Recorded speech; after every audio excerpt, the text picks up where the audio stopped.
సమాజంలో మార్పు రావాలంటే మహిళలతోనే సాధ్యమని మంత్రి దామోదర రాజనరసింహ అన్నారు. సంగారెడ్డి జిల్లాలో ఇందిరమ్మ చీరల పంపిణీ కార్యక్రమంలో ఆయన పాల్గొన్నారు. అనంతరం లబ్ధిదారులకు ఇందిరమ్మ చీరలను పంపిణీ చేశారు. మహిళలు స్వయం ఉపాధి అవకాశాలను వినియోగించుకున్నారు. వ్యాపార, వృత్తి రంగాల్లో ముందుకు రావాలన్నారు. ప్రభుత్వం మహిళల కోసం పలు రకాల ఆర్థిక సహాయ పథకాలను అమలు చేస్తోందని, వాటిని సమర్థంగా ఉపయోగించుకోవాలని మంత్రి సూచించారు. కుటుంబం, సమాజం, రాష్ట్ర అభివృద్ధిలో మహిళల పాత్ర ఎంతో కీలకమని ఆయన అన్నారు. శక్తి అంటే మీరు, మహిళా శక్తి కాదు, శక్తి అంటేనే మీరు. మనము విశ్వసించేది శివశక్తి. శివుని కూడా శక్తి ఎవరంటే మహిళనే, మహిళ కాదు, స్త్రీ. శక్తి లేని ప్రకృతి లేదు. ప్రకృతికి మూల ఆధారమే శక్తి. మనం మహిళా శక్తి అంటున్నాము.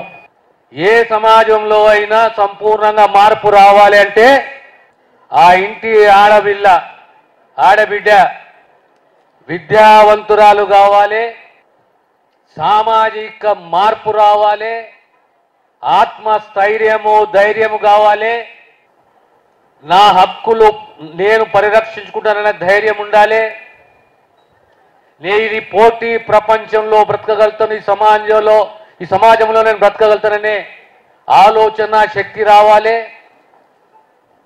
అప్పుడే ఏ సమాజమే కానీ, భారత సమాజమే కాదు, తెలంగాణ సమాజమే కాదు, ఏ సమాజమే కానీ ఆ సమాజంలో పాజిటివ్గా ఒక మార్పు అనేది వస్తుంది.